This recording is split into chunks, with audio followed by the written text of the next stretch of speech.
Thank you all for being here today. My name is Efthymia Kostopoulou. You can call me Faye. I'm the moderator for this session. So for today, we have 5 presentations on inclusive mobility, aging, and accessibility.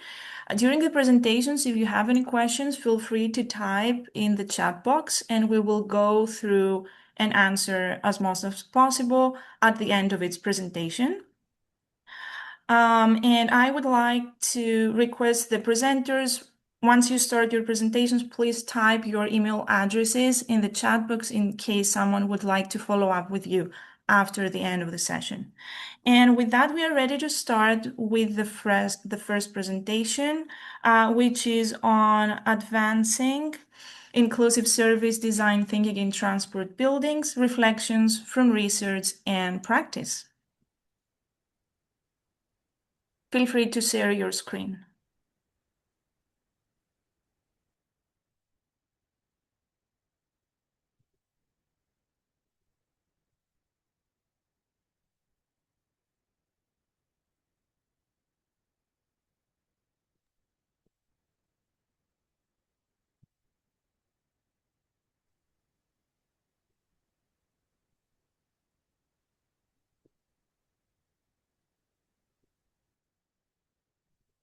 Hello, I'm just sharing the screen.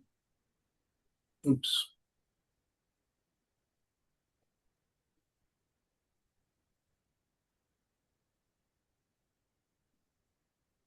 Can you see the screen?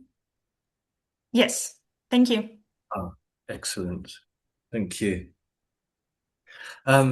So my name's John Harding. I'm an architect. I'm working for a company called WSP. I'm also affiliated with the University of Cambridge in Wolfson College, and I've been studying for a PhD. So what I'm looking at, and perhaps it does come on from what Tim has been talking about in terms of equity, inclusive design in the built environment. So my PhD is very much about how can we create inclusive services in the built environment. So from services is very much that sort of experience of being within the built environment, the experience of inclusivity with the built environment.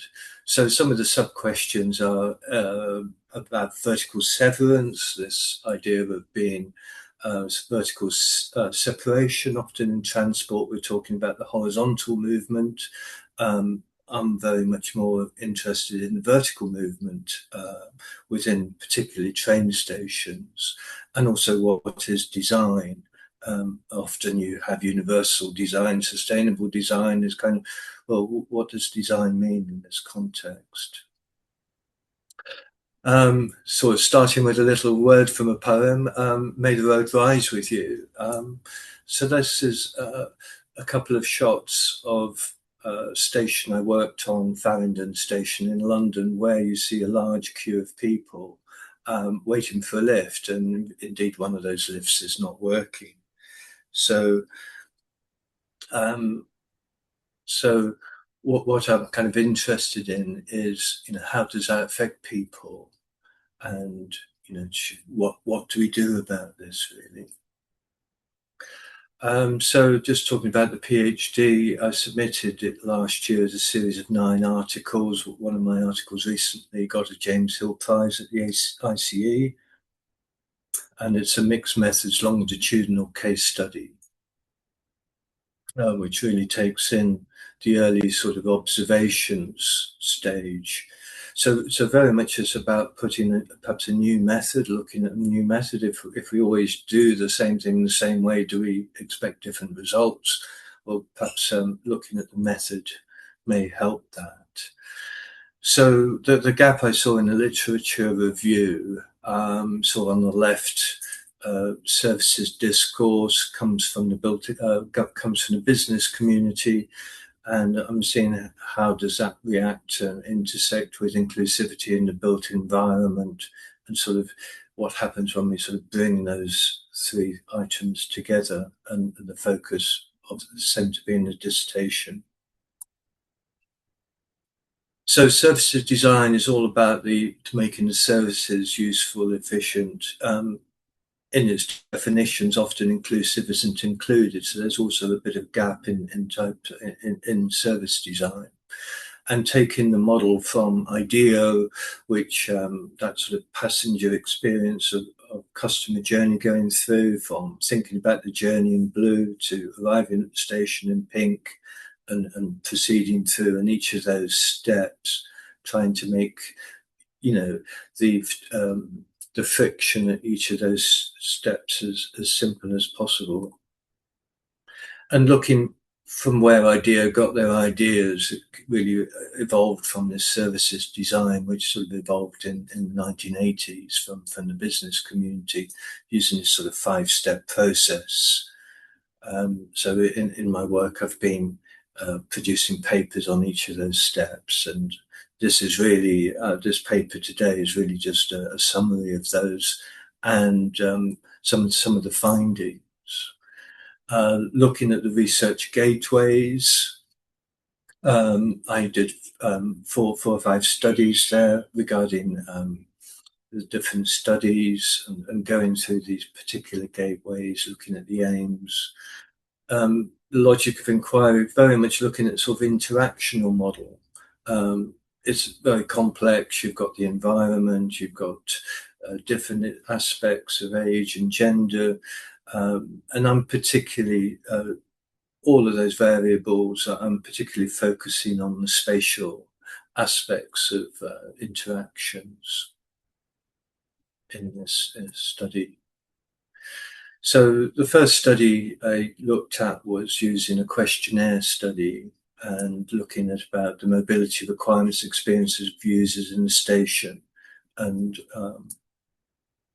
so I started the questionnaire very much based on a sort of hierarchy of needs, looking at comfort, security, gentleness, confidence of respondents' answers in the survey. So the respondents were 47 respondents, a mixture of age groups from 25 to 55 plus, male, female, and different disciplines as well. I was kind of interested as well, would there be any differences in how engineers and architects may experience the same spaces as well.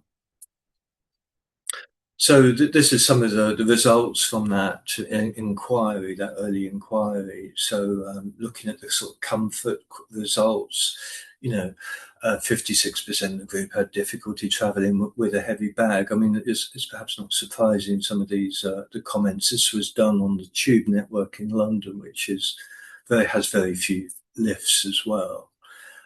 So many people had not used a lift as well. People had experienced excessive journey times. Security, people had experienced antisocial behaviour and dead-end corridors. So these were sort of influences and information perhaps that a designer could then take. 46% of the group experienced dark and poorly lit tube stations. Well, a designer could do something about that if they have these sort of knowledge. Confidence and gentleness, looking at noisy and unclear announcements. A lot of people experienced that. Potentially losing or had feared losing other members of their group. Excessive changes in level, disorientation as well. So these are those type of experiences that I thought were important to capture, and potentially things that a designer could deal with. And assembling that data and looking at it intersectionally across the age groups, across gender. I mean, what's sort of surprising on the bottom, confidence. Every age group had a confident experience, which is good. But on the other hand, every sort of respondent, every age group and gender had a bad experience on gentleness. Security and comfort were a bit mixed. And then if you look vertically, the aging group over 55 generally had a good experience. But then you can contrast that with the younger age group under less than 25, where they had a pretty miserable experience. So it does give a sort of clue, at least, that people experience these spaces quite differently. So I think, that's also a good takeaway. So new ideas, what could you do differently? This is a short assembly of some of those sort of thoughts coming out of those surveys and the early observations, looking at improving the location, quantity of lifts, perhaps providing a countdown to when the lift arrives, looking at materials, fewer changes of level, making things easier for passengers, again, sort of less friction in the system, for security, fully glazed doors to lifts, good sight lines. So these were taken, through the design stage of Crossrail, which was built. I was worked on the design of it for about 4.5 years in the early design stage. So one of the innovations that we developed based on good observations and comparing, getting this vertical access through the station was very important. And we used the inclined lift, which hadn't been used before in an underground station in London, and really just taking that idea from inclined lifts that had been used above ground, for instance. Could it be used underground? And yes, one of the case studies I'll show you later shows how this is implemented. The other item about increasing the numbers of lifts. So on the case number 2, we introduced 4 lifts compared to case 1, which just has 1. And also other spatial arrangements. These spatial dimensions within both of these boxes are the same, but it's basically just the interior changes with lifts and escalators and gate lines changing. And this one on the left, you can see lots of crowding, basically due to lack of space between these two elements. And on case 2, we introduced this gate line across and introduced this corridor, which allowed passengers to move through quite gently. And I think, as you can probably see on this, case 2's got quite an easy route through, sort of a less friction. So this was using agent-based modeling and sort of showing how you could compare 2 different ideas. So these ideas were then taken through to implementation. And one way of understanding lived experience I found was very useful was using videos and going around stations with video cameras and just seeing what the experiences of people in that space and writing about that. So I can zoom through some of these. This is really just entering the station, following that sequence, taking the lift down through to the lower level and into the large concourse that you saw earlier on the agent-based modeling. So this is all taking that case 2, implementing it, and now this is really just seeing how does it work in practice. So we've got the sort of ticketing, that long corridor where we've got ticket machines, sort of a customer focus with signage, seating, improved seating for people, came out as one of the findings in the questionnaire, and trying to make that sort of less friction, the sort of street environment opposite the gate line, so everybody would have a focal point as well. And then you move through the station into the gate line. Through the gate line, again, you can see some seats within the paid area, and then glass lifts to take you down to platform, which people are using and are taking through, preferring perhaps to use that as a as an alternative to the escalator. So sort of descending through the lift, you can see it's a fairly spacious lift. And into the platform area where you can then leave the platform, leave the lifts, enter the platform, waiting for the next train to arrive.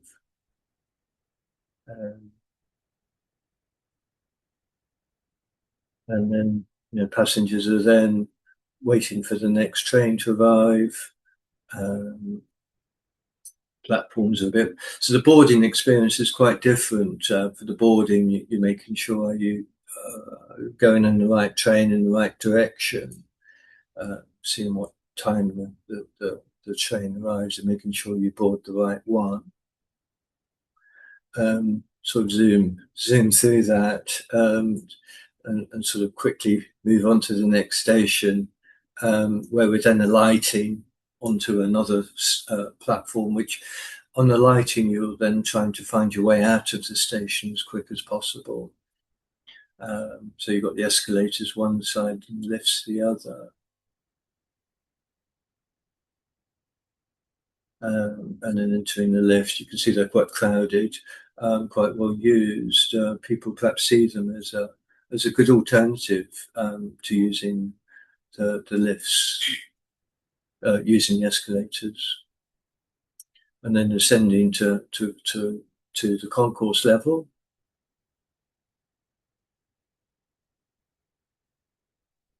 And then sort of exiting the station at this one. I'll quickly show you the inclined lift at Feigin. So this was built for Crossrail, opened in 2022. So this video was taken soon after it opened, during those sort of COVID years as well. So the station wasn't as busy as it is now. If you go to the station now, it's a lot busier. It's now the 9th busiest station in the UK. So this is going through the main concourse where I showed you those pictures earlier of the people waiting in a long queue. This is the same location. Not so many people, both lifts working. Sort of just taking that sort of route through down to the platform. And just entering the lift, and as you can sort of see, the lift itself is stainless steel. It hasn't got really any windows. It's lots of buttons, quite different to that Tel Aviv example. And then you're entering platform level, which is good because you're going straight from entrance all the way down to platform. And just sort of zoom through through the station very quickly. So, John, just could you wrap up in 1 yes, minute shortly? Okay, yeah. So that we follow up with questions. Thank you. Yeah. So just sort of show you the inclined lift at this level, just so you can sort of see how it was implemented and used. And so just to quickly show some other examples where this process has been used in stations. These are limitations of qualitative experience, I think, requires input from a large group of people.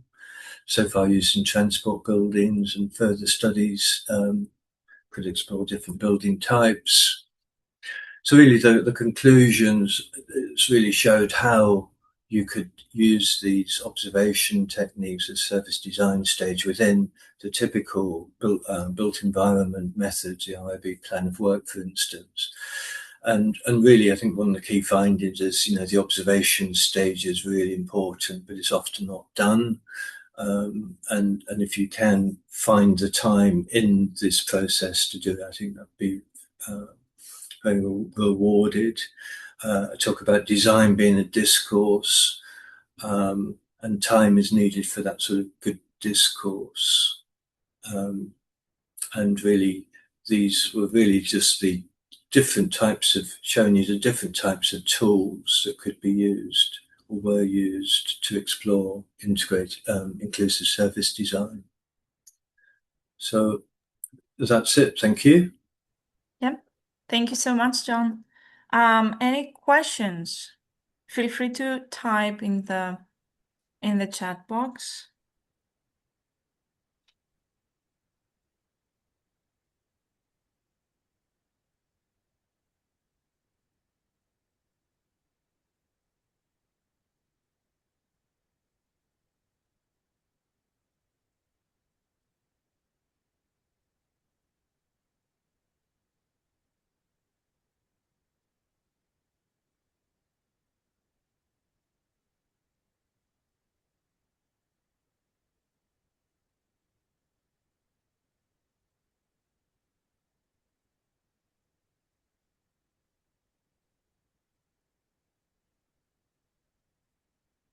Like I'm lucky, no questions.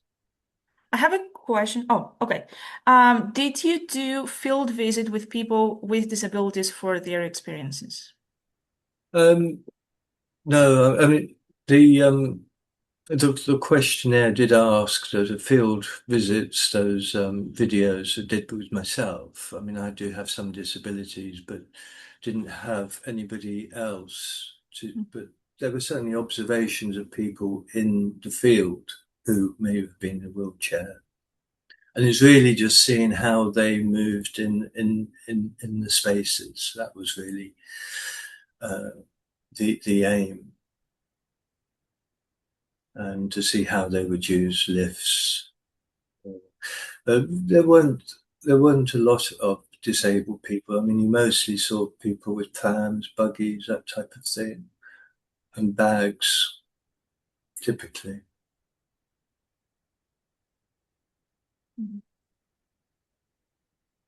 Yeah, I would also like to ask, like, what's the time frame for these changes to be implemented? Very long. Mhm. That's the issue, really, and it's very long. I mean, you know, the observations originally 2011, and the station opened in 2022. And you know, the observations had to be included within early design stage, which was around 2020, around 2011. So there wasn't a lot of time to implement sort of significant change after that, because construction takes so long.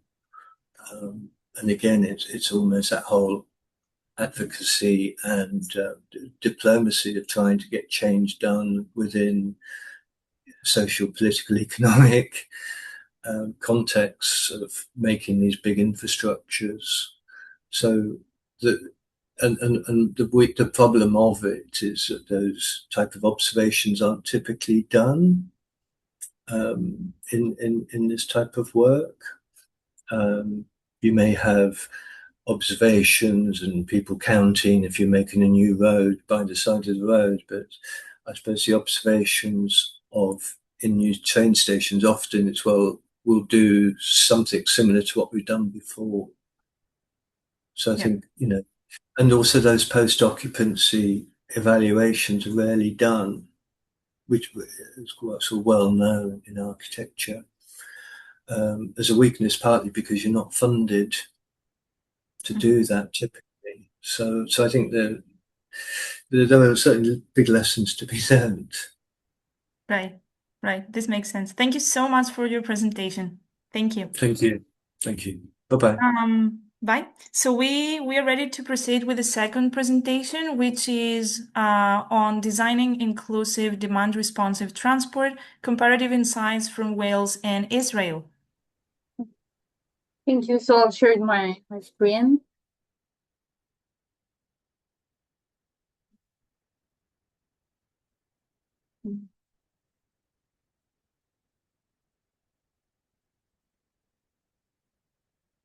Do you see my presentation?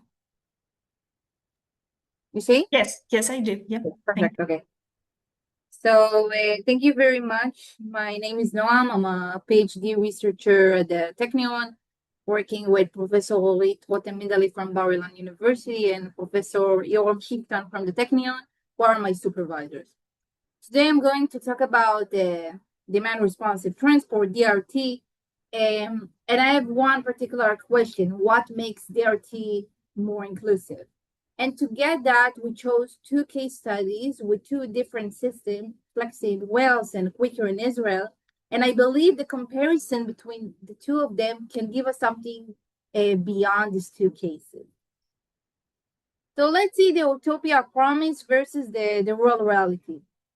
Frequently, DRT is marketed as a flexible transport solution for rural areas and low density areas, places where fixed bus lines pass every 2-3 hours or even more, which doesn't make sense and usually isn't financially sustainable. So DRT looks appealing. You open the app, you book the ride, and the service comes to you. But in real life, the situation is more complicated. In the literature review, the challenges are still keep coming back. We talk about reliability that doesn't hold up, financial sustainability that's fragile, and of course, digital exclusion that leaves some people behind. So the gap between the utopia and the what happened in practice motivate us to ask the question: which government and service design choices actually make DRT more inclusive? In understanding that it's not just about the technology, but also the choices around it. So this slide is in order to show you that this current study is a part of a broader my PhD program, which take together governance, technology, and user needs in advancing inclusive smart mobility. So this current study, we call it the supply side because we really want to focus and understand the different mobility services, the government's model, the operational elements of DRT. We also have the project of putting the attention on the user needs, mainly by stated preference surveys, the demand side we call it. And we take project 1 and project 2 and put them together and examining together in a governance frame. The main objective of this current study is to understand how DRT can achieve two important goals: operational efficiency and transport equity. And these two elements are usually in tension, and I believe that most of the system try to optimize the first element, and hopefully the second one will follow, which doesn't always happen. We have also three main sub-objectives. Verse 1 is to identify which government and service design characteristics are linked to more inclusive DRT. The second one is to examine how governance choices, our governance model, affect users' behavior and accessibility of the service. And we want to take all of that and to translate it to concrete policy recommendations for policymakers. Our methodology is a mixed method comparative case study built in 3 steps. Step number 1 was the case choice. We wanted to choose cases that have as different as possible system, and the logic was that if we can see a common pattern, maybe we can have a broader conclusion about DRT. The step number 2 was stakeholders interviews. We interviewed 25 stakeholders, 14 in Israel, 11 in Wales, with policymakers, operators, NGO, and regulators, in order to understand how the service intended to be and what constraint they face in the planning stage. And lastly, the third step was user survey, capturing travel behavior, barriers, even inclusiveness elements related to the use of the DRT. And I think the interesting part of the result is the comparison between step 2 and step 3, what the institution intended versus what the user actually experienced in practice.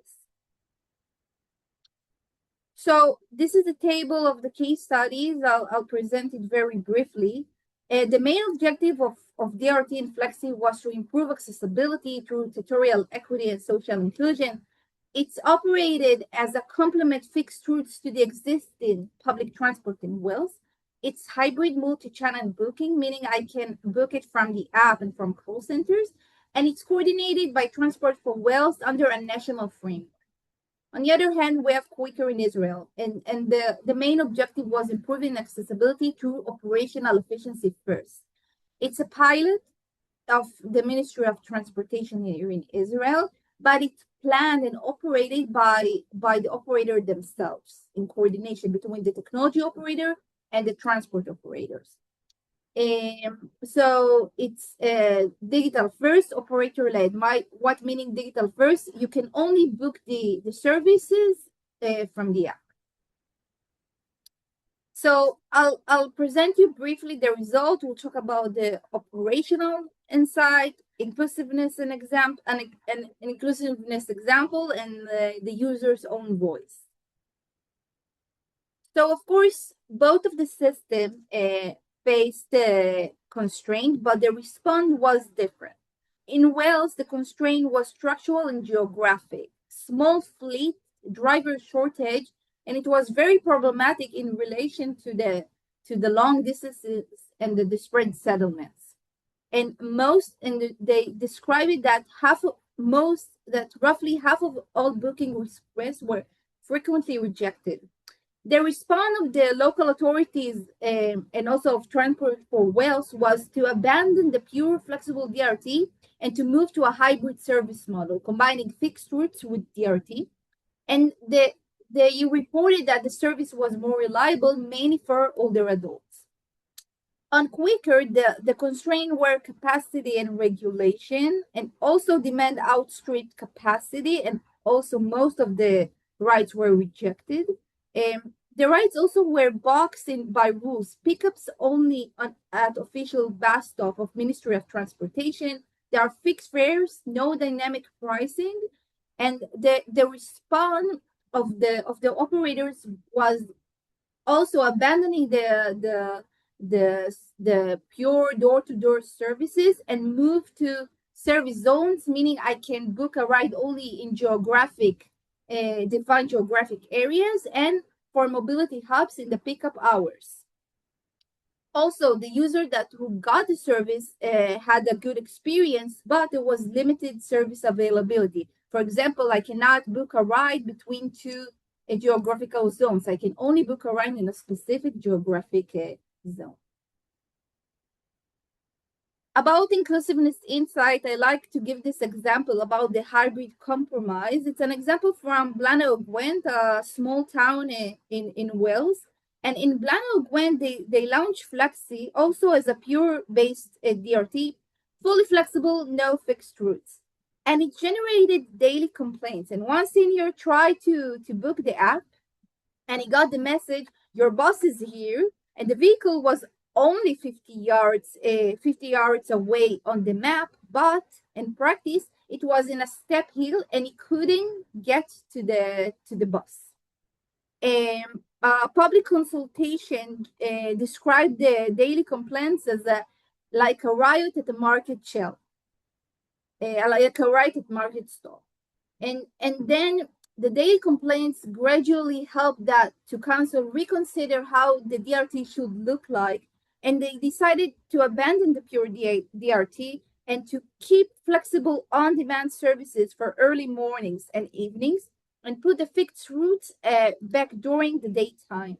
And the local manager there of Blaenau Gwent described that there was a massive increase in ridership, and also the older population could go back and use the bus in the fixed time. So apparently we have the same technology, but different experience. Flexi's hybrid multi-channel booking system, that you can book the app, you can book the ride from the app or from the call center, actively accommodated users with constraints. But Quicker, on the other hand, I think structurally excluded people that could not use the app. And it's kind of like turning an inclusive policy into an exclusive reality. And the big winners of the service in Israel were teenagers. As one expert said, it's a new population, that joined public transport. It didn't replace existing riders, it just added new ones.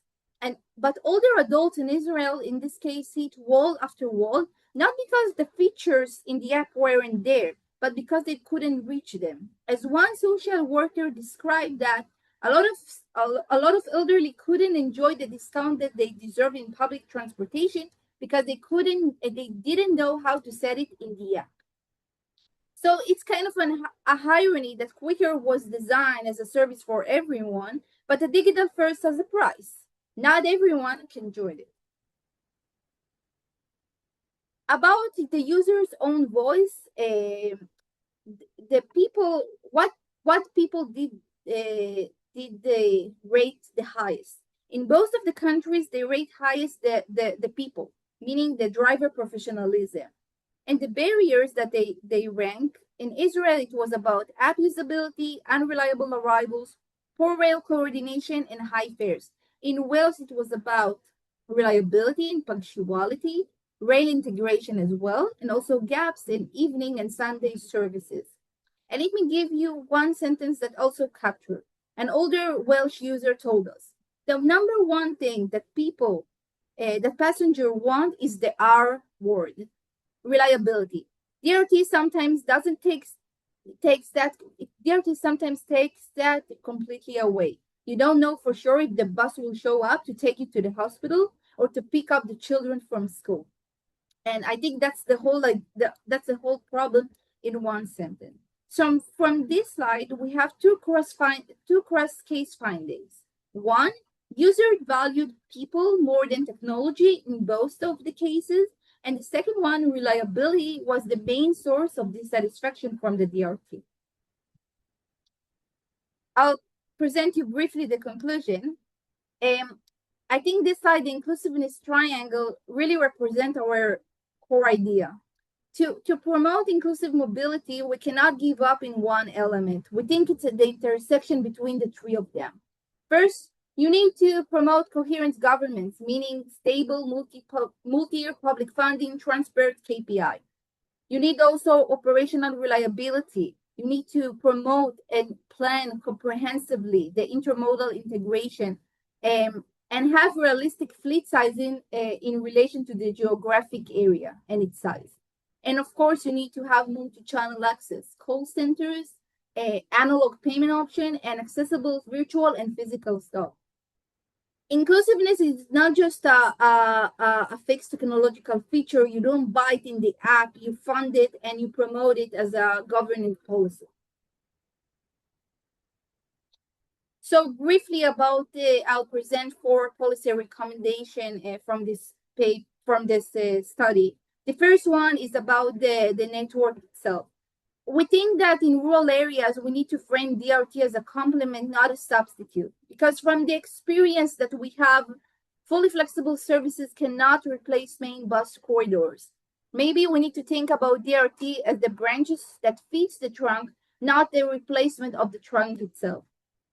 We need to promote it, to implement, to plan the intermodal integration, like I mentioned before. Implement arrive by guarantees, shared real-time data, and to be very strict, to have strict coordination with the rail services and other important transport modes or mobility hubs. We need to ensure that there is a stable multi-year subsidy to finish with the precarious annual pilot model. Because in Israel, for example, Quicker depends on yearly approvals. So they cannot plan in advance. We need maybe to see rural DRT as an equity-oriented social investment and less as a commercially self-sustaining venture. And lastly, and I think it's crucial, we need to enforce multi-channel access. We need the app, we need the call center, and we need the assisted booking option so everyone can use DRT. Thank you for your listening. Thank you so much. This was a great presentation. Very interesting findings. Thank you. Thank you very much.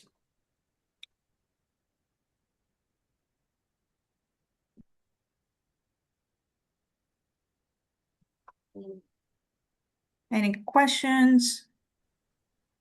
Yes. Hi, Noam. Um, Right. Very interesting presentation. You mentioned that reverting back to fixed roots was advantageous, especially so like specifically for older adults. Why? I mean, I understand why it would be advantageous to all the population, to the entire population, if you don't have enough vehicles, but why specifically for older adults? So it's a good question. It's clear why they need the fixed routes and not using the app, and that's clear because of the technology. But the fixed routes, they have a story. They really we interviewed a couple of elderly also from Israel and from Wales, and they described the uniqueness of the fixed routes. They knew the driver, they knew the people that they will join them, and it was their like they have like the full experience, not just going to the supermarket or to the coffee shop, but also talking with the people, the same people every day, and the driver itself. So and they felt when they have the DRT, they go by themselves. They don't meet the people that are used to. So it's from their perspective, kind of ruin their daily experience. I hope I answered the question. Yeah, definitely. Thanks. We also have a question at the chat box. Are there any particular trip types that people are more or less willing to take DRT for? You mentioned school pickup, which is an essential and time-sensitive trip, compared to something like shopping, where the timing can be more flexible. It's a great question, and I'll give the voices of the elderly and also of the teenagers and the commuters. So, and it depends on which model of the DRT is operated. And for example, for elderly, if they have like specific hours that they need to go to medical appointments, they cannot rely on the DRT, and they don't want to take the chance based on their experience. And we talk about the model of a pure DRT. And so they really like to use the DRT if they need to, for example, going to supermarket or for the coffee shop. But like I said before to Omer, it's kind of ruined them their full experience if they have like specific days with the coffee shop with their friends. From the teenagers' point of view, they really like the pure DRT. They don't care that there is a pure DRT. Why? Because they want to meet their friends or they want to go to the beach. But they cannot rely on the pure DRT, or their parents cannot rely, like you mentioned in the chat, to go to the pickup schools. Also, what I wanted to mention about the commuters. So, for example, in Israel, the commuters didn't use at all the DRT in the morning and in the evening because they needed to get to the train station with a specific or with a window of hours. They cannot miss it.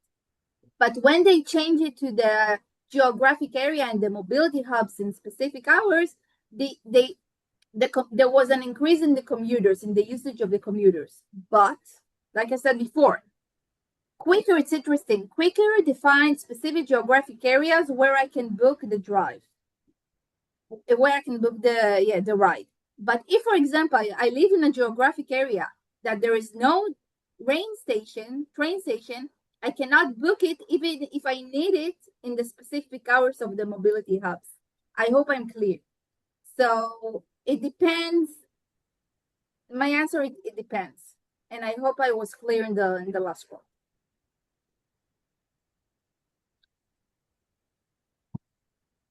Any follow-up questions?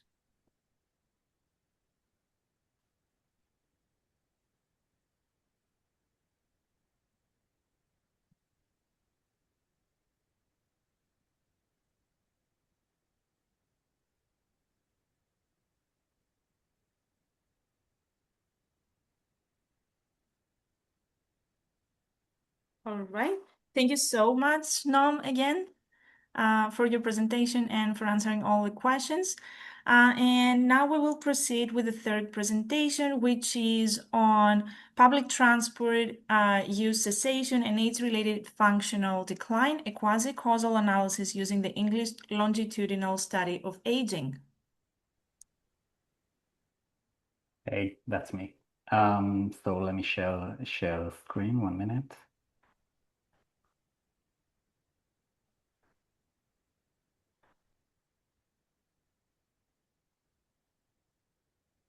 Do you see the slideshow? Yes, all good. Fantastic. And can you hear me well? Yeah. Yes. Okay, great. Okay. So my name is Omer Dilian. I'm from Technion, Israel Institute of Technology. I'm a PhD candidate supervised by Professors Nadav Davidovitch from Bar-Ilan University and Karel Martens from Technion. And today we'll be discussing public transport use cessation and its health-related outcomes in a quantitative longitudinal setting, you could say. Okay, Faye, I would appreciate if you could say like when I have 4 or 5 minutes remaining, please. Sure. Thank you. Okay. And if anyone has questions, I'd say you can, raise the Zoom hand, and it's okay, I think, in the middle of the presentation, if anyone wants to ask something. Okay, great. A brief introduction. These two graphs show the life expectancy and the percentage, the share of older adult population in the worldwide, and both figures are rising, as I'm sure you all know, which means two things. In the close future, in the near future, we're going to have more older adults and also older adults. So by 2050, I think a third of the world's population is supposed to be older adults, and with the average lifespan supposed to rise from 80 to around 87. So that's quite a lot. We have many older people living their life, and this is a positive thing, I would say. In general, it's a positive thing that people are living longer life. But it creates certain difficulties. So it's a major problem how we prepare our world to having more older people, so they could age well, age better. And one of the most important aspects of healthy aging is mobility. It's been tied to, it's considered a hallmark of healthy aging. It's been called the sixth vital sign. It's been tied to every possible health outcome, mobility, mortality, chronic illness, mental health, so many different health outcomes. And unfortunately, as we know, mobility usually declines with the aging process. So this figure I made, each yellow line represents, let's say, a single individual, and you could say that it's quite different between individuals with age mobility declines, but in general, the trend is downwards, okay? So the green represents the average in the general older adult population. And while we zoom in this graph, if we zoom in to a single person, for example, we see that in health, sometimes we say mobility and we mean someone's ability to walk, which is important. Definitely, it's important to participate to travel, you need to walk. But meaningful mobility, as in the ability to get to places you're interested in getting to, depends on the ability to use different modes of transport. And both these processes, the ability to walk and the ability to use different modes of transport, both of them decline with the aging process due to certain age-related processes, vision decline, declines in physical capabilities, cognitive capabilities. And these processes, cessation processes, have been studied in the last 4 decades almost exclusively through the lens of driving cessation. So we know quite a lot about what happens to people when they stop driving, and we know quite a few things, really quite a little, about what happens to people when they stop cycling, when they stop using the bus, even though we can assume, of course, that these processes happen. Okay, so people, they don't die when able to cycle, right? They don't die on their bikes, they don't die on the bus. So we know these processes exist, but we know very little about them. And this has been the topic of my PhD.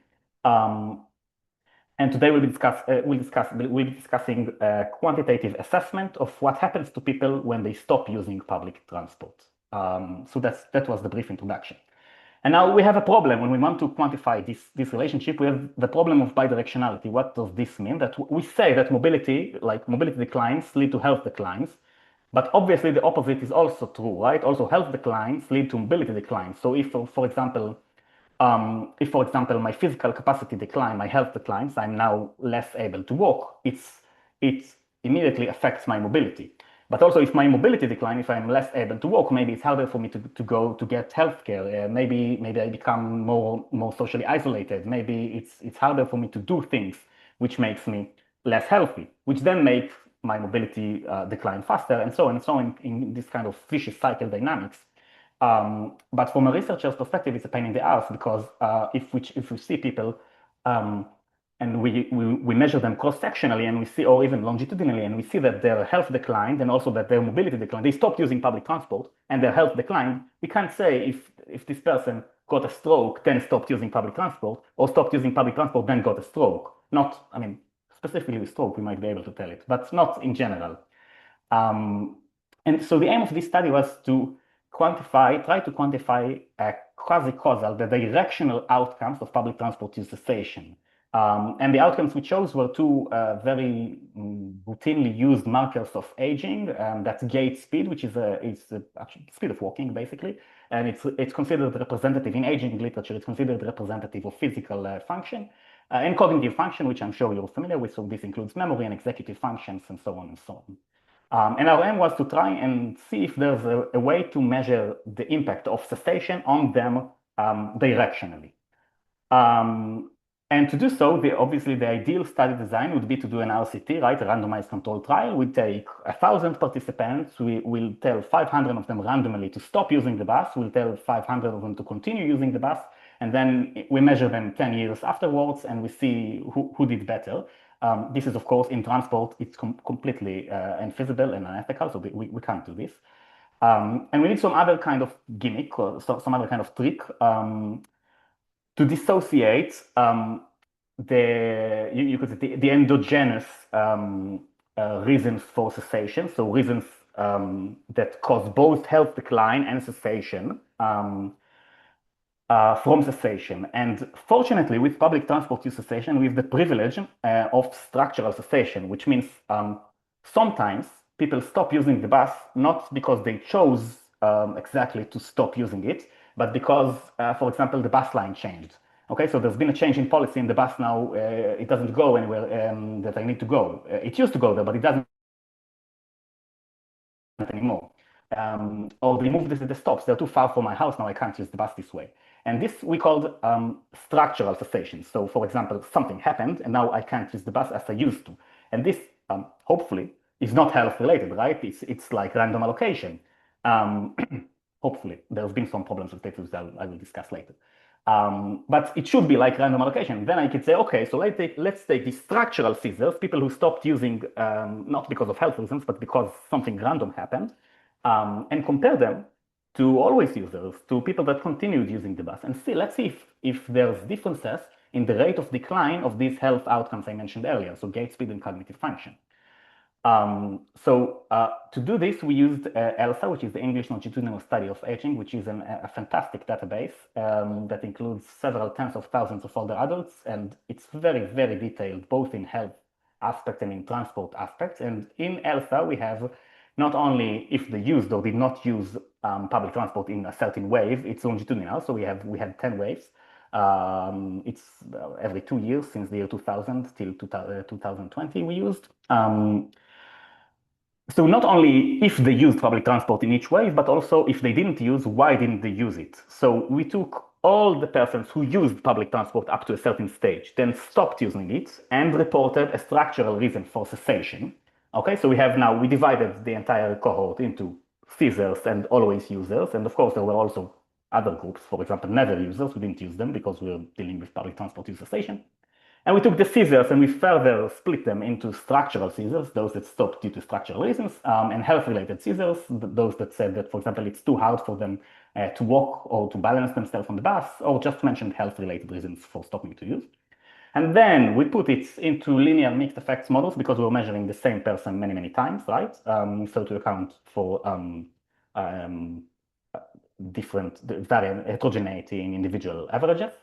And we measured the rate of declines in gait speed and cognitive function. And this is what you see here in these two plots. So left is gait speed, right is cognitive function.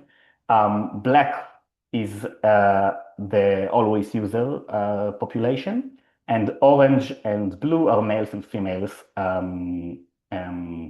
respectively. And for both outcomes, we were quite actually we consider this like the resulting graphs too good to be true, so we checked them multiple times. But for both outcomes, we see that the structural scissors group declines significantly faster than the always user groups in both sexes, which is what we thought would happen, but we didn't. Well, this is what we thought would happen. And I must say that while this is significant statistically, the difference in they're both declining because it's older adults, right? If it's not clear, older adults, they get older, their gait speed declines in general. Okay, so it happens to everyone. But the structural scissors decline faster.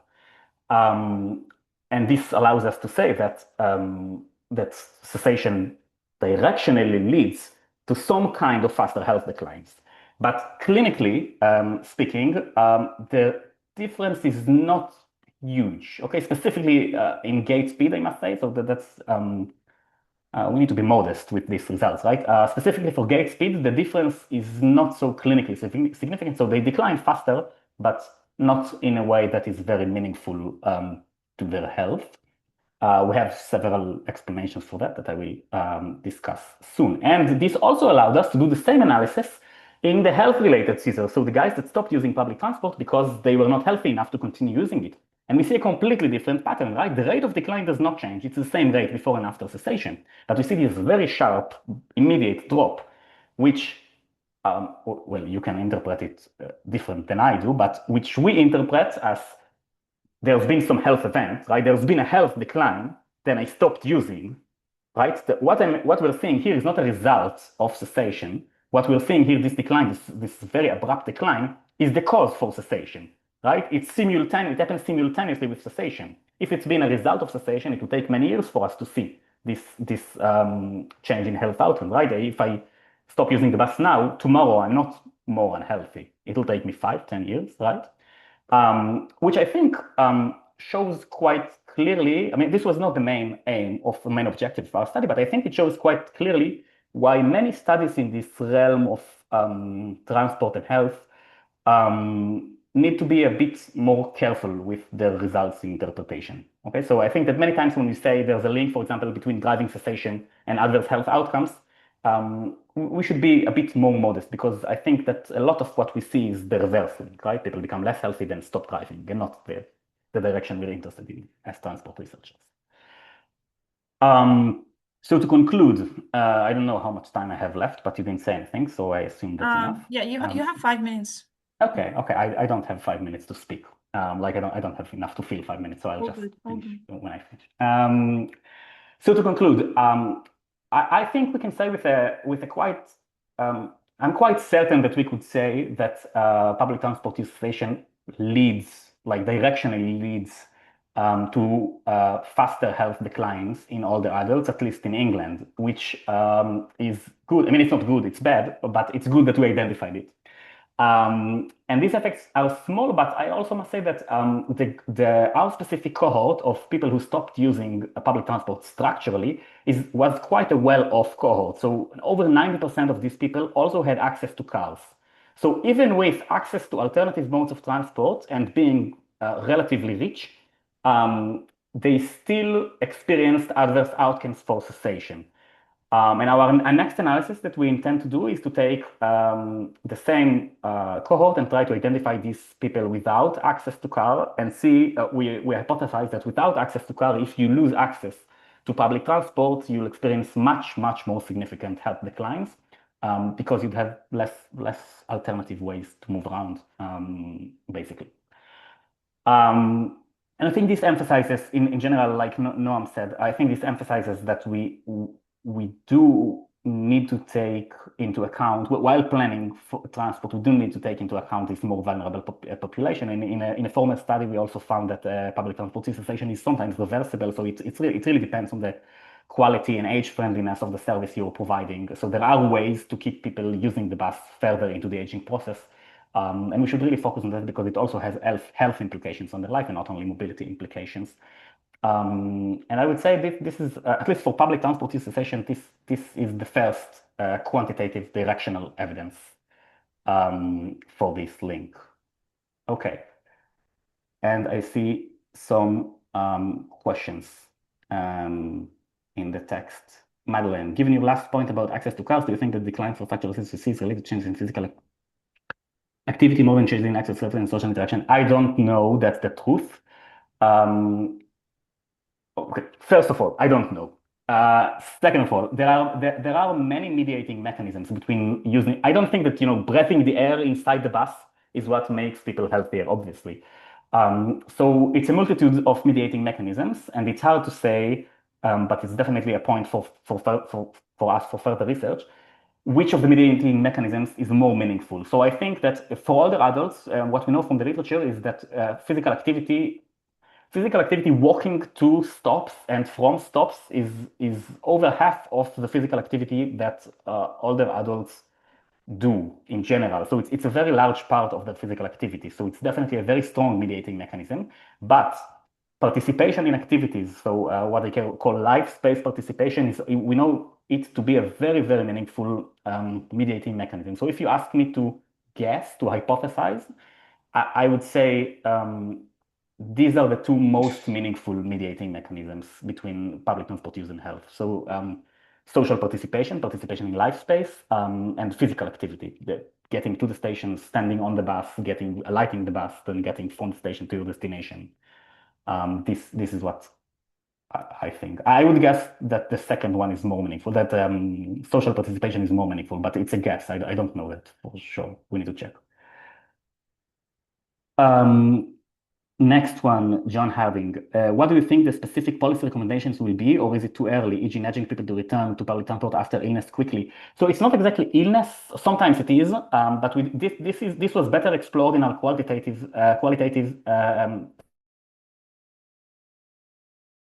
study. I'll write soon. If you email me, John, I will send you the qualitative paper. Because we couldn't know from this quantitative data, 10,000 people, 3,000 seizures, we can't really know specifically what made them stop or what could make them return. But from the qualitative paper, we know that returning is usually dependent on rehabilitation of some kind, also on need. So if you have car and you can use your car, so you often don't need to return to use it. But there are many guidelines for the friendliness of public transportation. So, for example, we know that falls, non-collision injuries, falls on board buses is a major deterrent for use. So what happens is they fall one time, then even if nothing happened, nothing physically happened, older adults often develop a fear of falling. They're very, very anxious, you could say, even, to continue using public transport. And then even if they're still completely physically capable of using public transport, nothing changed physically, they refrain from using it. They stop using it, sometimes to the level of becoming completely homebound. And this is actually quite common, at least in Israel, but also in other contexts. Yeah. So I have some thoughts to say on this, but not from this specific study, which was more, broader. And the last one, is the data publicly available? Well, not exactly publicly available, but quite easily obtainable. So you need to register with the UK Data Agency Center. I'm not sure. UKDA. I'm not sure of the acronym anyway. But it's an online process. You have to use your institutional email, and you can access the data. Not all of it, not very private things, but the data I used, you can access. Yes. How transferable is the English data to other societies? Very good point. Because ELSA is the only good database, longitudinal database on aging that also includes public transport metrics. Not everything, I'm exaggerating, but a lot of what we know about public transport use and health in older adults is from the English context. And in a systematic review we did 2 years ago, we found like 12 studies, 8 of which were from England. So using ELSA. So we're relying almost entirely on this one database, which is very good, very, very good, but public transport is very context sensitive, right? Using public transport in London is nothing like using public transport even in Europe, not to speak of the global south, of Israel, of the States, right? North America. So there are many, many differences. I would assume it's not necessarily the same, even if I do believe that using public transport is generally protective, has a protective effect for your health as an older adult. But still, there are many differences, context differences, and I really wish. But that's more for the usually ministries of health who organize academic institutions who organize this kind of very expensive longitudinal databases. But I really wish we had these kind of data from other contexts, so we could even do some comparative analysis. Very important.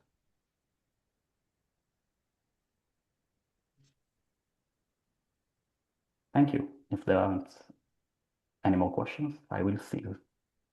Yeah, any follow-up questions?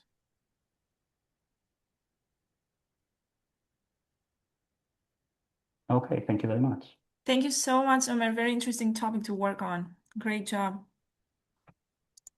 Okay, and heading to the fourth presentation, beyond formal services, the role of social networks in supporting older adults' transportation needs.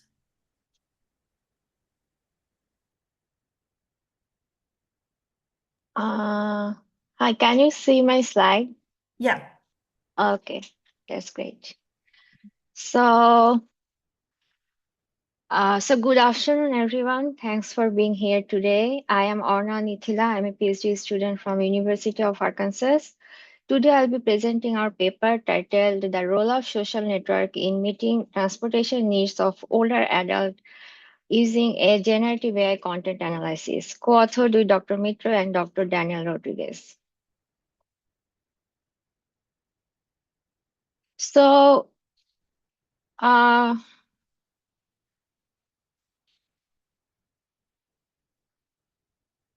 first, before starting my presentation, I'd like to share some information to give some context. So over the last 40 years, the population of older adults has got almost doubled from 26 to 56 million in the US. And in 2050, it is expected to grow by 82 million. And for the first time in the US, the number of older adults population will outgrow the number of children. So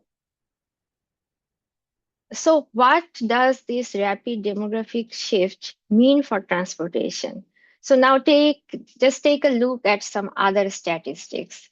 About 1 in 5 older adults already stopped their driving, and each year more than 500,000 older adults cease their driving. So as driving declines, already Omer and also like Noam mentioned, their access to services such as essential services like medical, grocery, like starts to decline, and which is eventually linked to like lower quality of life. And on the other hand, there are some serious concerns regarding transportation safety. Many older adults with medical condition or driving difficulties are currently already on the road who are not supposed to be driving. And they are actually compelled to do so because they lack alternative transportation options. So recent statistics indicate that many crashes actually involve older adults aged 65 or older. So if not driving is an option, so what alternatives are available there in the US? So is it public transit, ride-hailing service, or what else could it be? So we found from different studies that only a small share of older adults use public transportation and ride-hailing services, and almost half of them rely on social network, which means their family, friends, or neighbors.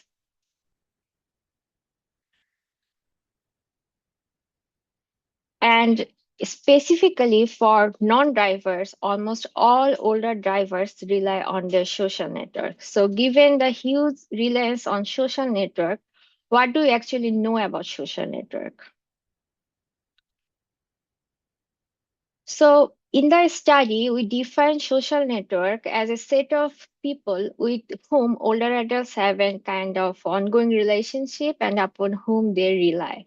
And surprisingly, we know very little about how this social network actually operates in meeting older adults' travel need. So this gap actually motivates our study, which is to explore how social network actually contributes to meeting older adults' transportation needs. So for our study, we conducted this study in two areas. One is Arkansas and another one is Puerto Rico. So both of these areas have a high share of older adults, which is like above the national average of 14% in the US. So Arkansas and Puerto Rico are kind of geographically and culturally distinct characteristics. So for Arkansas, it is predominantly rural, and whereas Puerto Rico has a kind of island geography. And both of these studies areas have limited community transportation options, so which may compel older adults to rely on their social networks. So we followed qualitative approaches to gain in-depth understanding of how this social network operated. So we collected the data from November 2024 to January 2025. So participants were recruited through personal reference, and we also contacted with some other aging organizations, and we also conducted workshops and distributed flyers to gain input or opinions from them. And so now if we look into the distribution of responses across Arkansas and Puerto Rico, so we contacted nearly 30 participants, but we received actually like responses in total 17, which is kind of a pretty good number. So usually for a qualitative research, 12 to 20 interviews are kind of enough for thematic saturation. So this table actually shows the distribution of the responses from all parts of the Arkansas and Puerto Rico. So these are our like kind of 6 broader research objectives. So first one is like for what reasons older adults actually rely on their social network, and what kind of social networks are available, and also which social network they actually prefer, what kind of trips are supported by social network, and how those trips are coordinated, what kind of emotions are associated with it while they receive the rights from their social network, and last but not the least, like what is the influence of social network on older adult driving cessation decisions. Now I will discuss about like what kind of steps I took for doing the content analysis. So first, the transcription were prepared for all 17 interviews. So for manual coding, researcher first developed an initial coding framework by defining the key terms based on the research questions. After finalizing the initial coding framework, the 2 researchers independently coded all 17 transcripts, and they also coded for importance and sentiment score for each of those scores. And the third researchers involved if there is any kind of disagreement between those 2 researchers. And lastly, the reliability score was calculated. So after finalizing the code book, we refined the code book using the generative AI, which is ChatGPT. So we gave ChatGPT some kind of a structured prompt based on the research question, and it after giving those prompts, it generated a list of code for each of those research questions. And the relevant ones are filtered out, and among those relevant ones, some of them were added to the manual code book, some of them are merged or renamed for better clarity. And then we again calculated the reliability score, and it got substantially improved. So now I'll talk about the findings.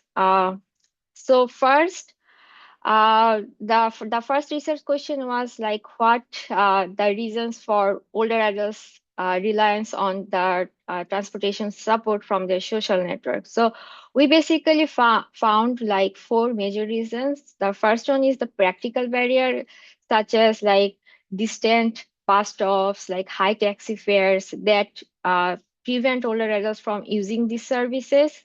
The second one is like the unfamiliarity with transportation apps and limited information about eligibility of transportation services that are already existing in their community are one of the access barriers. And some of the older adults also reported that they have like trust or safety concerns about riding with unfamiliar individuals, particularly when using ride hailing or Lyft services. And other also reported their personal preference for riding with their family or friends. So now I'll talk about the composition of social networks that we got from our responses. So some of the older adults like rely on their family, friends, and peer network for their transportation. And also, like we can see, like some of the older adults only rely on a single social network. For example, either it could be family, either it could be friends, or either it could be like their spouses.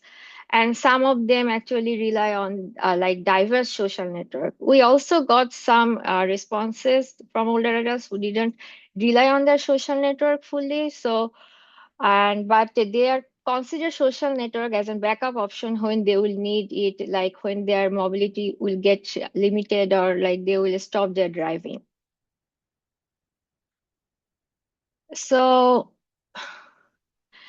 now I will discuss about like older adults' preference regarding like their transportation reliance. So from our sample, we identified 5 distinct profiles of older adults based on their preference, like with whom they are actually prefer to get the ride from within their social network. So first profile is like the family dependent older adults.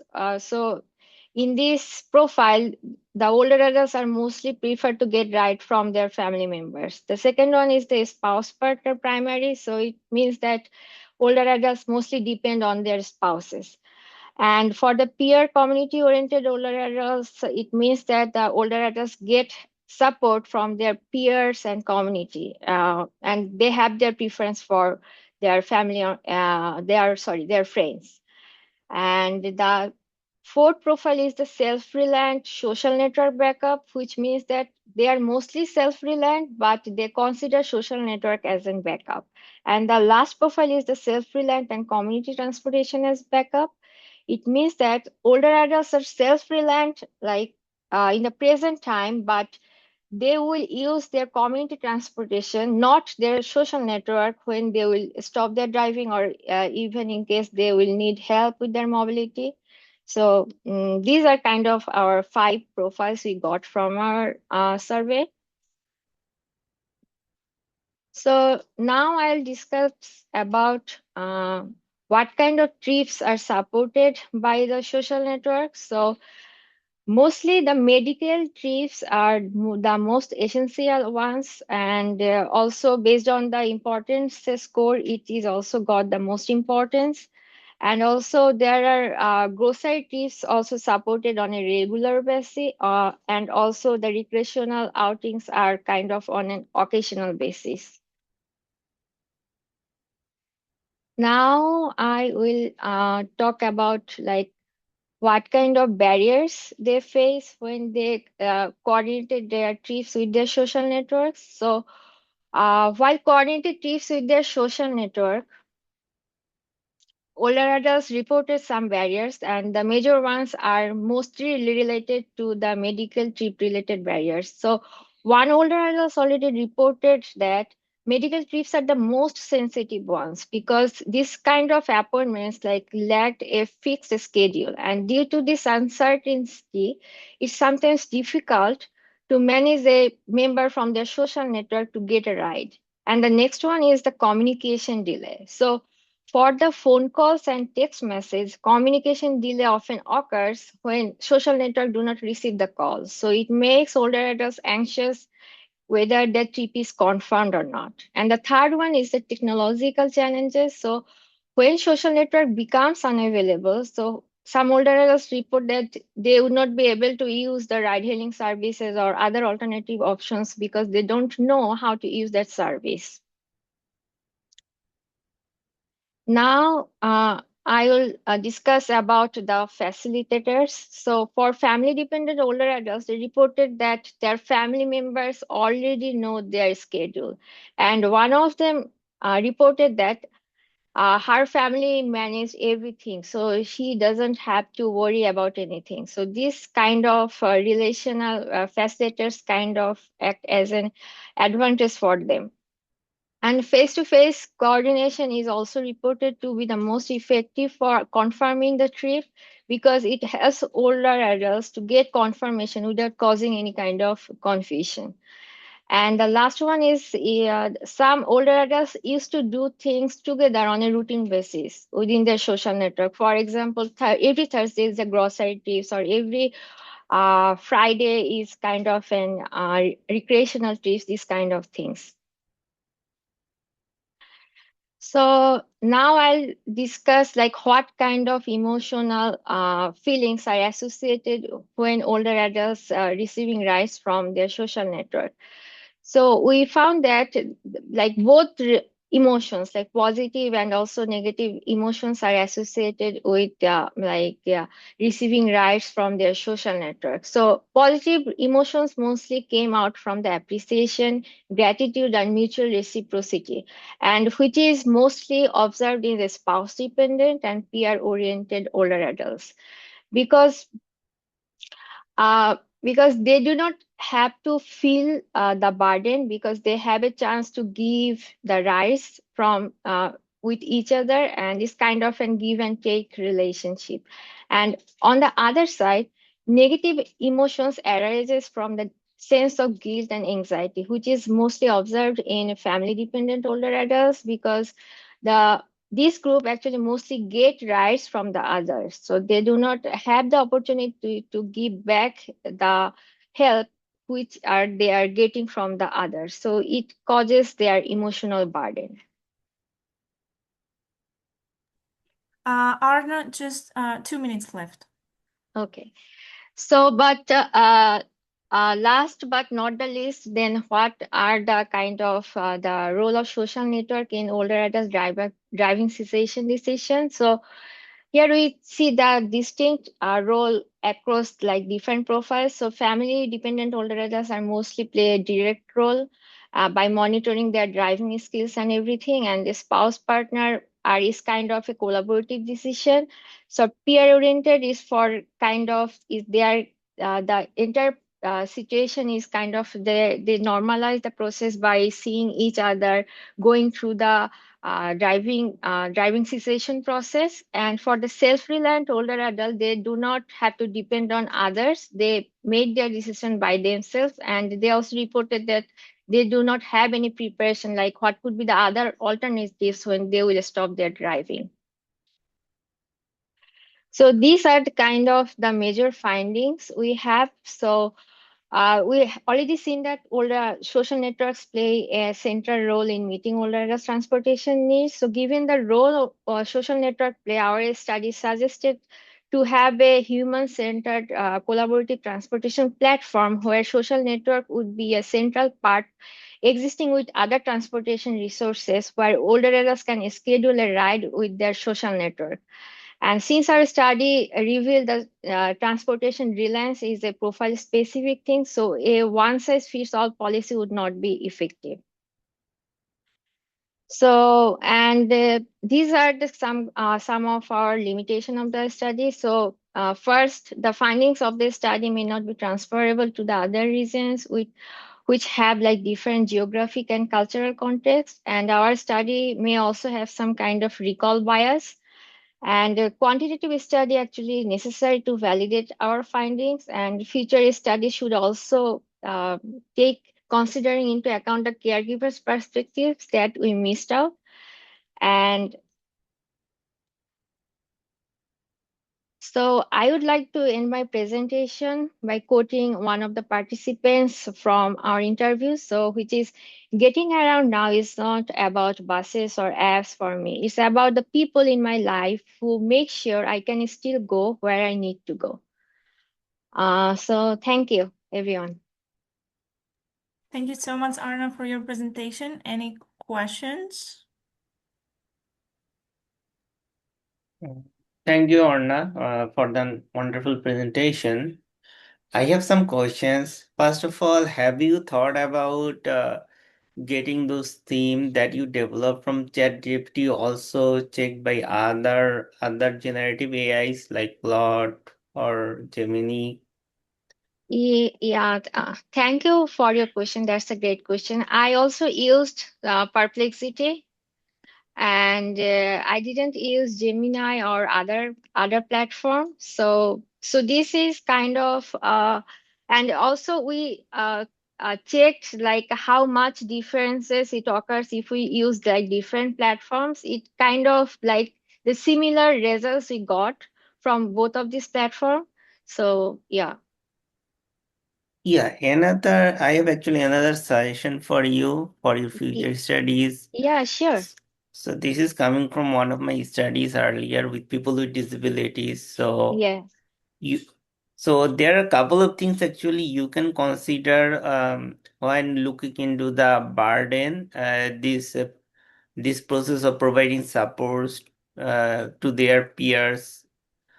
So for example, it's not just only about, it could actually have lots of different types of burden. For example, if we are having a bus ride, so then and someone is accompanying that person, so there would be so the fare would be doubled. So this is one thing, financial. Then there is always physical aspect, also emotional aspects. So these are a Yeah. couple of things. I mean, you should consider. That's a suggestion. You might think about incorporating them in your future study. Yeah, thank you. Thank you Thank for you the so wonderful much. presentation. Thank you so much for your insight. So could you please share your email ID so that I can contact you further? Yeah, sure. Thank you. And share in the group chat. Also, we have two more questions in the chat. So the first question, really interesting research. Do you think a policy recommendation based on your research could also be that supporting social interaction more generally could be beneficial for mobility, like funding for community programs and etc.? Yeah, thank you so much for your question. I think, yeah, like from our research, we actually found that kind of social network actually plays a central role in older areas mobility in like specifically for the rural states like Arkansas or Puerto Rico. So if, yeah, like if we can like create kind of a platform or like raise more funding for like social interaction or making more community programs where like young generations and also involving with the other church people like who can actually help or have the mentality to help the older adults, that would be really helpful. So the next question is, will you split the data by those who do not have king? So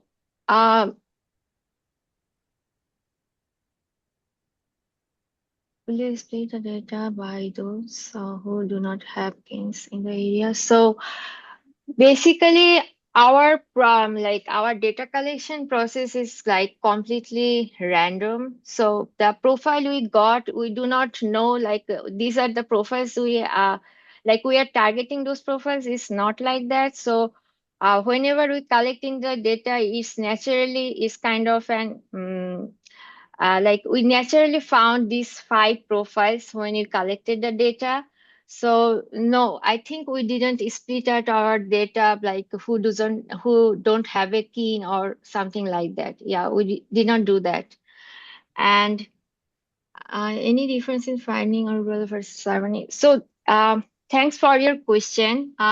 So basically, both of those areas have like more rural characteristics because Arkansas and Puerto Rico are like mostly rural areas. So we didn't find any kind of major differences. So because for urban areas, like there would be like more options. So but our studies are basically focused on the rural side, like Arkansas and also like the responses we got from like most of those responses are from the rural areas. So we cannot make any kind of distinctions between the findings from rural and urban areas. Thank you.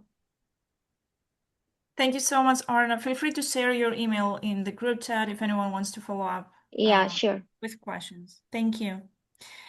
So heading to the last presentation, do people with similar disabilities travel the same way? Answers come from UC Davis.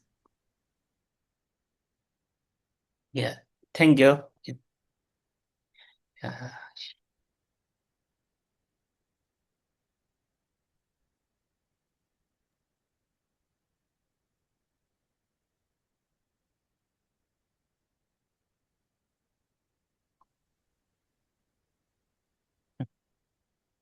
So, good morning, everyone.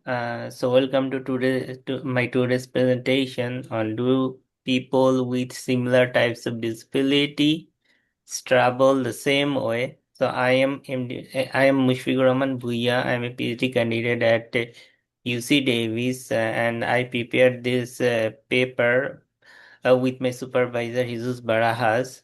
Uh, so in this paper, by people with same types of disability, I mean people who have travel limitation and cannot have face different types of barriers while moving outside.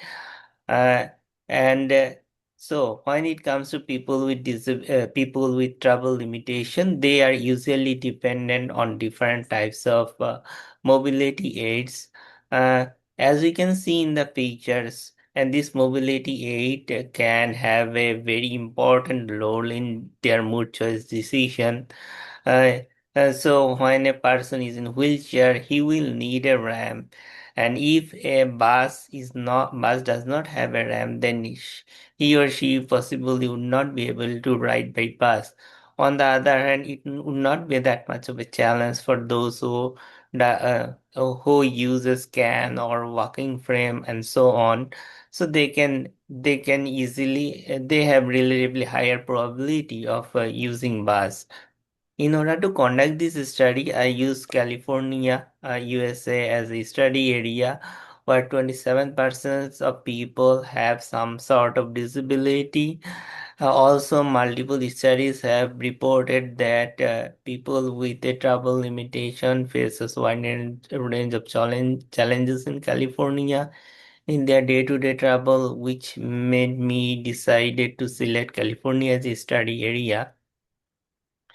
In this study, I use National Household Travel Survey data to conduct quantitative analysis. For this study, the primary reason behind selecting National Household Travel Survey was that it does not only collect information on whether someone has a travel limitation or not, but also what type of mobility aids they are using.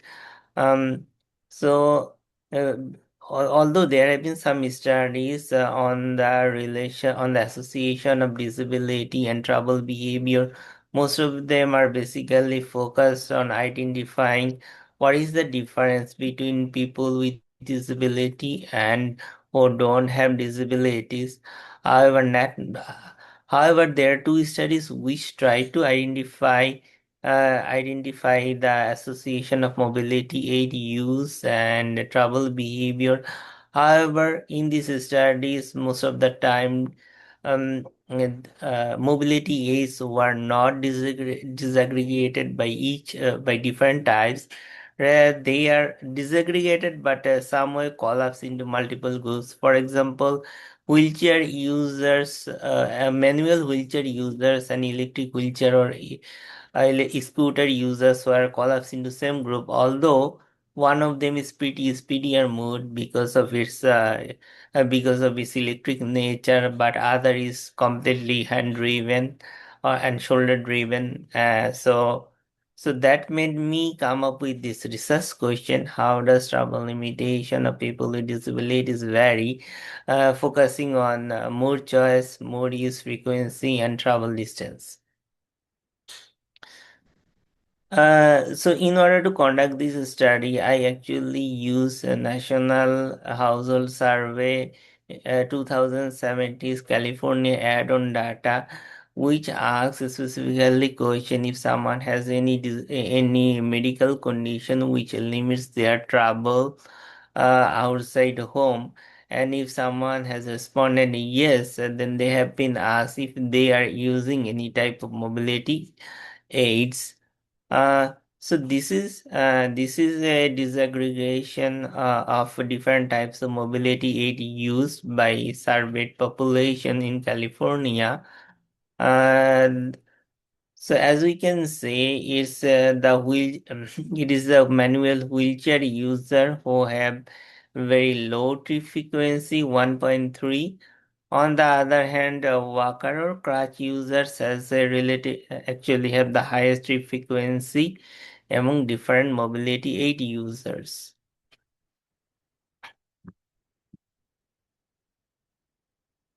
Now a little bit of descriptive statistics. So here I have prepared is graphs based on trip frequency of people of trip frequency of how many times they used to make a trip by bus and walking. Zero frequency, most of the cases actually zero trip frequency were dominated for both of these modes. However, in case of public transit, particularly among wheelchair and electric wheelchair or scooter users, there is a higher propensity to not using this mode. Now a little bit now on travel distance. So this graph shows the distribution of travel distance. So as we run travel distance as so as I ran the ANOVA test, so there was significant difference in travel distance between carpooling, driving, and public transit. After that, I ran two tests on this data to show which two groups are specifically different. So based on two cases, as I found, so people who are not using mobility aid has a significant difference in travel distance by public transit with can and crutch and walker users. And when it comes to carpooling,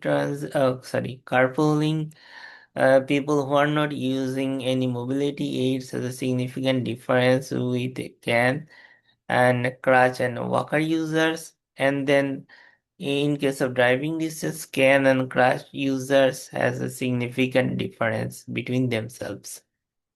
And what does the distribution tells us? Across different mobility aid users, travel distance by public transit and carpooling is higher than driving alone. Now I will dive into modeling part. So I developed three different types of model. The basic structures of the models were quite same. So I had mobility aid as the key regressor. Then I have socioeconomic characteristics and built environment characteristics.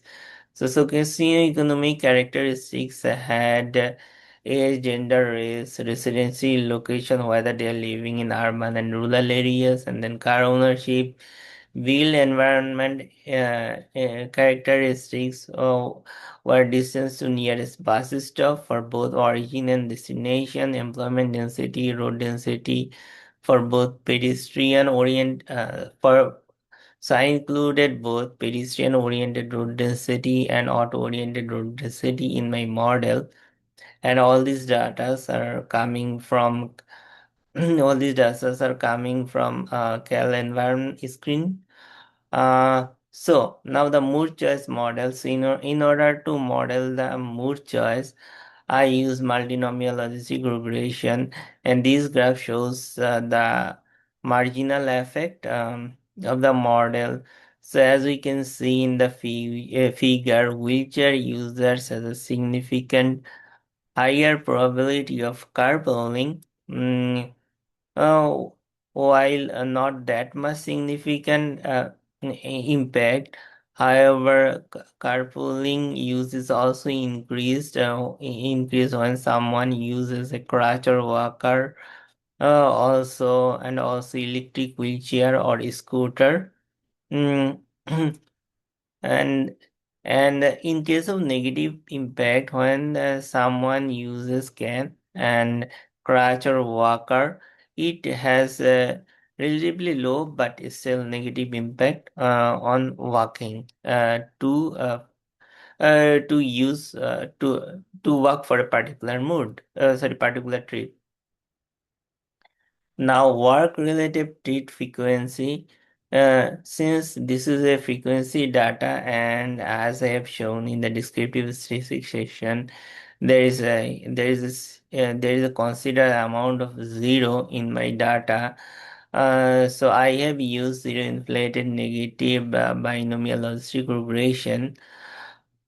So to model, so I had so zero inflated negative binomial model provided me two different model results. One is binary model, whether someone is not walking or not. And another model was the count data model, which basically model how many trips are made by a particular person. So as we can see in the figure, wheelchair users have a significantly higher probability of not walking at all, and this percentage is followed by electric wheelchair or scooter users. And when it comes to a count data model, wheelchair users have a significantly negative sorry. Using wheelchair actually significantly reduces the number of trips to be made. And so one thing that is noticeable that although as we can, there is already a negative factor of using wheelchair for people not being walking, and when it comes to trip frequency, it is also significantly get reduced when someone is using wheelchair. Next. So next I modeled public transit use frequency using the zero inflated negative binomial logistic regression. So here I did not report any impact of mobility aid for the binary model, whether someone is not using public transit, because I did not find any significant association with any mobility aids. However, there is a significant association of wheelchair use, which is 5.63. So, in comparison to people who are not using who are not using any mobility aid, wheelchair users are likely to make 5.63 trips in a month. Crutch or walker user also has a significant impact, but increase in trip frequency for a crutch user to use public transit is not that significant in comparison to wheelchair. Next, travel distance. So in order to model travel distance, I use ordinal logistic or least square model, and I basically striped out all the models separately, all the modes separately, and then modeled their travel distance. And in order to model the travel distance, I used a log value of the travel distance as travel distance was not did not show a normal distribution, so I had to convert it into a normal. I had to normalize it. So when I was converting the coefficient of the model, I had to multiply the coefficient. Sorry, I had to convert the coefficient into percentage by raising the coefficient into or by raising the so by using the coefficient as a power of e, so 2.73, and then deducting -1. So what does the travel distance model say? Can users are likely to travel shorter distance by public transit and carpooling? And electric users are likely to travel shorter by walking and driving. One noticeable thing is that while in the other figures, all other figures had both positive and say negative coefficients, marginal effect. However, in this case, actually, all the marginal effects are negative.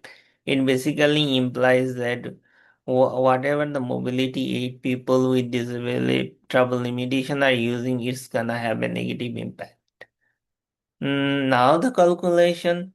So as you can see, travel behavior varies significantly in terms of mood joystick frequency as well as travel distance significantly by the mobility aids used by people with travel limiting disability.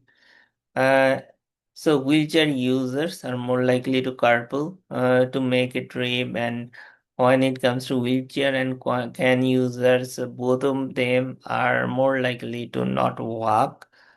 And then can users are likely to travel shorter distances by public transit and carpooling, and electric wheelchair users or scooter users have a higher likelihood to not to walk at all. Even if they do so, it's very shorter distance. So overall, there is a significant difference in travel behavior by mobility. If we look into the transportation policy making, while disability is generalized, however, since more overall travel behavior is different by mobility aids, it asks the question whether it is justifiable to generalize disability, because all these differences should be coming from different type of mobility related challenges faced by these different mobility users. So their mobility needs to be addressed separately. Uh, so as Arna was saying, like things should be specific to individual needs. So I also agree based on my study that yeah, different type of people's mobility users has different needs, and their needs should be integrated based on their condition rather than generalizing it. Thank you very much. Thank you so much for your presentation. There are some questions already in the chat box. Yes. Yeah, Yeah, starting with the first one, like persons with wheelchairs were found to be more likely to use public transport than the reference group with no mobility aids. And Madeline has already provided a link that the answer is yes to that. Would you like to comment on that? I'm reading.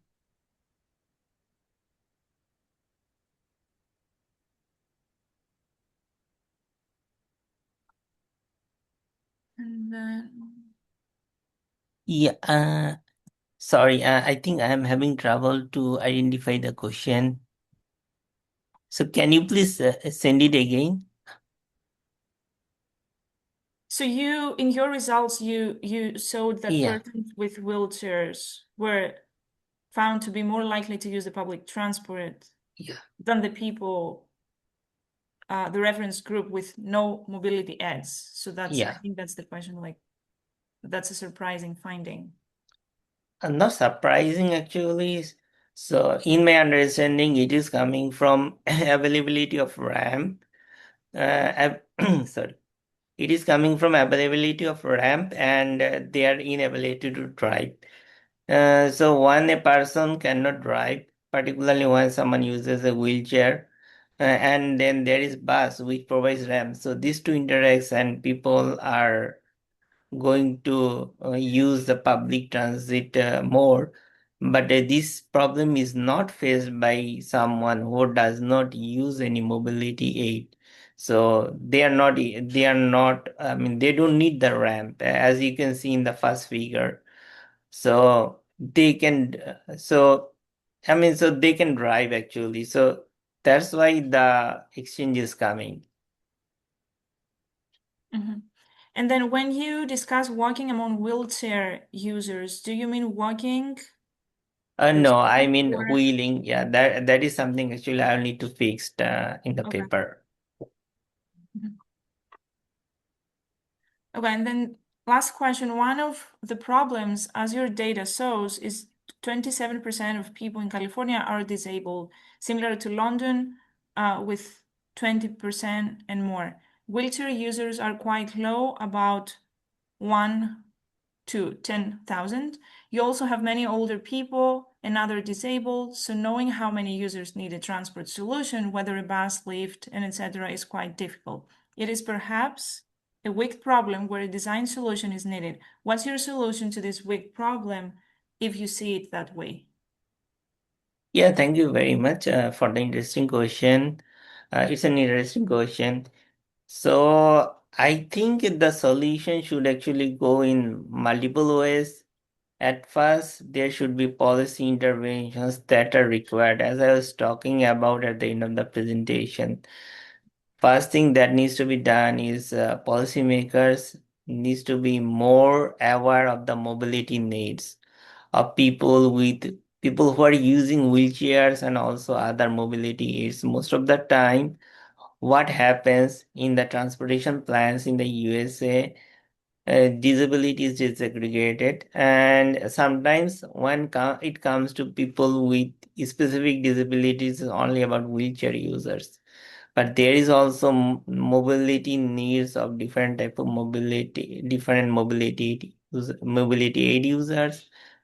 Yeah, so that's one solution. And I'm also actually now looking into more into the interaction of built environmental factors, also socioeconomic factors to find more nuanced solution to the problems. Hopefully, if you read the paper when it get published, I will have more better suggestion for the policymakers to deal with this problem. Thank you very much. Thank you. Thank you so much for your presentation. And thank you all for being here today and for your incredible presentations. I think the discussion was very insightful. Thank you for all your questions as well. And I wish you a great rest of your week. Thank you. Goodbye, everyone.